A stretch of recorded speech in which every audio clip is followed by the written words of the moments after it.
Hello, everyone. Welcome to another episode. And today we have Devin Chatterji, a predictive analytics consultant at LaSalle Network. And today we're speaking more about the topic of quantum computing and data science for IT. So, welcome to the show, Devin. It's such a pleasure to have you today. Hi, Catherine. Thanks for having me on the program. Yeah, absolutely. Could you tell the audience just more about where you're coming from and your background and just what led you to your role today? Sure. So I majored in physics and went to University of New Mexico to study quantum information processing. That was around 2000, 2001. I studied under people like Murray Gell-Mann. From there, I went to University of Chicago to study math and computer science, then on to IIT to work on my PhD in analytics, where my dissertation topic was hedge fund replication with deep neural networks and generative adversarial networks. When I was in Chicago, I started working in systems engineering. And because of my analytics background, I started doing analytics within IT, and that was before data science was even mainstream.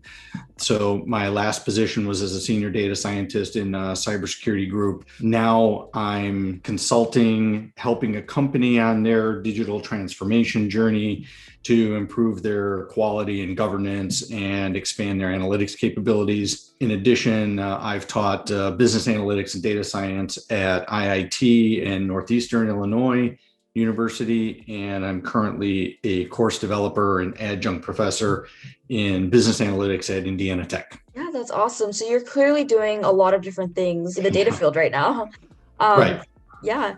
And so what do you think are some similarities and differences that you've seen in quantum computing and data science, since I'm sure there's a lot of overlap between these two areas? There's actually probably not. That's, yeah, people might think that, but there's actually mostly differences between the two fields. As far as similarities, I would say both areas are, expanding due to advances in technology, but there's also like a prevalent lack of understanding of both topics, mostly quantum computing, since it's so much newer than data science. But anyone experiencing the uses of, machine learning and AI mainly as like buzzwords, for example, can fully appreciate that comment. Now, quantum computing is one part of a broader quantum technology umbrella, similar to AI being, like under machine learning. But in quantum computing, there's things like quantum key distribution, post-quantum cryptography, quantum software, quantum materials. One idea was to utilize quantum mechanics in a computer to speed up the computation of complex problems like those in optimization and finance and biology, and eventually machine learning and AI. So there's currently some research in the area of quantum machine learning and AI. Now, some of the differences are that data science, obviously uses classical computers, which uses bits, zeros and ones to perform the operations. Quantum computers use quantum bits or qubits to process the data. So due to their basis in quantum mechanics, qubits can be in both a 0 and a 1 state simultaneously due to a concept called superposition. So these and other aspects of quantum mechanics will allow quantum computers to obtain what's called quantum supremacy over classical computers. Quantum supremacy is where a quantum computer can solve a problem much faster than a classical computer. So the more complex the problem, the better a quantum computer will actually be at solving it faster, right?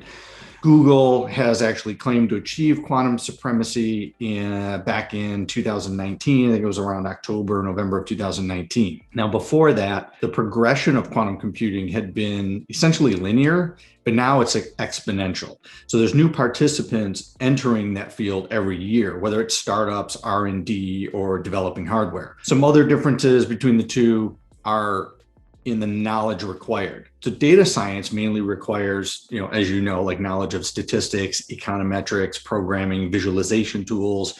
But quantum computing requires knowledge of quantum mechanics and matrix theory to start with. So at this point, I would also probably say that knowledge of quantum hardware, materials, and architectures are also needed, since there's a few contending approaches to quantum computing, like IBM's gate-based solution and D-Wave's annealing-based solution.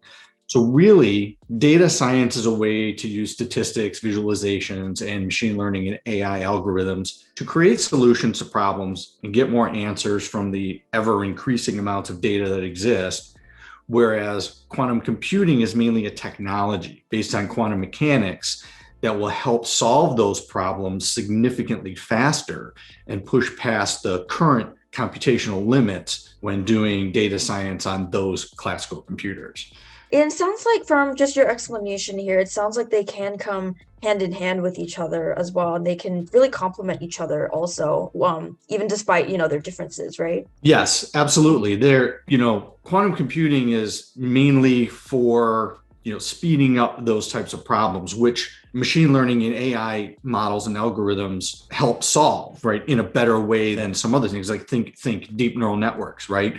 Although, deep neural networks is a black box, but quantum computing, I think, is probably even more obscure and unknown as to how that works. It's a little bit more difficult even, but yes, definitely quantum computing will be able to work hand in hand at that point in the future with, machine learning and AI, with data science. Yeah, absolutely. And for these two topics, how are they kind of being used in the IT world today? Everyone kind of knows that data science has a number of business use cases, but it also has a number of use cases in IT. So when hearing about data science, I think most people tend to think of business applications like marketing, healthcare, claims, finance, et cetera, right? But data science applications in IT and cybersecurity are comparatively newer application areas. In cybersecurity, the main use cases are things like anomaly detection, behavioral analytics, attack classification or prediction, predicting distributed denial of service attacks, and privileged user analytics, right? And one of the big issues, or probably one of the biggest issues I found, was that data is not as easily structured as it is on the business side, within cybersecurity and IT. And since cybersecurity leadership tends to be, people with backgrounds in security, but not much background in big data and data science, then they need to trust the data scientists and data engineers to be the data experts, right? Just like on the business side. Now in IT, outside of cybersecurity, there's use cases that may not be typically implemented at most companies. One example from my last position was using machine learning to create a probability risk score for change management. So here we used historical features of changes, incidents, and configuration information from infrastructure to help determine a risk score for new changes and their risk of causing an outage. So the model used logistic regression to create the risk score. If that score was above a certain threshold, the IT change management team could put it on hold, they could reschedule it, require additional information or sign-offs, things like that. So this actually had a realized savings associated with it due to the cost avoidance of outages. And I'm doing something similar to this for the company I'm currently consulting for as well. Now, for quantum computing, it's actually too new to have current applications in business or IT. But there is a lot of R&D happening in this area right now. For example, Goldman Sachs recently said that they expected to be utilizing quantum applications within the next 3 to 5 years. Anthem is currently developing practical quantum computing applications to enhance the consumer healthcare experience. But personally, my opinion is, I think that quantum programs and applications will take a little bit longer, like maybe in the 7 to 10 year time frame, because it's that crawl, walk, run scenario where, everyone tends to focus more on the walk and run phases, right? So, but they're still definitely in that crawl phase. So there's some work that needs to be done still. But however, I want to point out a caveat to that is one area of quantum technology that will definitely be relevant within the next 3 to 5 years is quantum security. So within that time, quantum computing will pose a threat to the security built into every company's IT systems. State-sponsored quantum computing hacking labs already exist. And if a company's existing encrypted data is compromised, a threat actor can actually hold on to that data and unencrypt it when the quantum technology is available. So last fall, I created a quantum risk presentation for our company's CISO, or the Chief Information Security Officer. At that time, there was a survey that determined that about half of IT leaders viewed quantum computing as a threat. But 71% of them said that they thought it would be a threat within the next 3 years. And this was last year. So companies need to look at transitioning to what are called quantum safe solutions. There's a number of vendors already offering these solutions, but the first thing that companies will need to do is perform a quantum risk assessment then evaluate vendors and quantum safe products, and then develop some internal knowledge on quantum technology. Also, finally, you have to keep track of the developments in quantum computing and quantum key distribution and quantum safe solutions.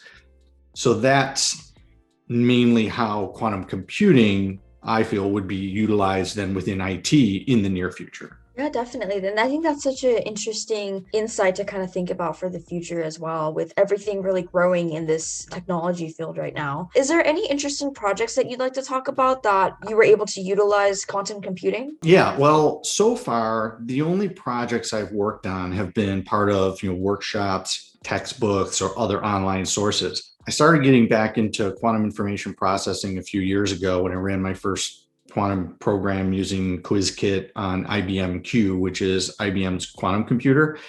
Since then, I've obtained some professional certifications in quantum technology, attended a number of workshops, worked on some programming projects on topics like quantum tomography, superdense coding, swapping quantum states, and quantum teleportation. So some interesting projects involving some programming.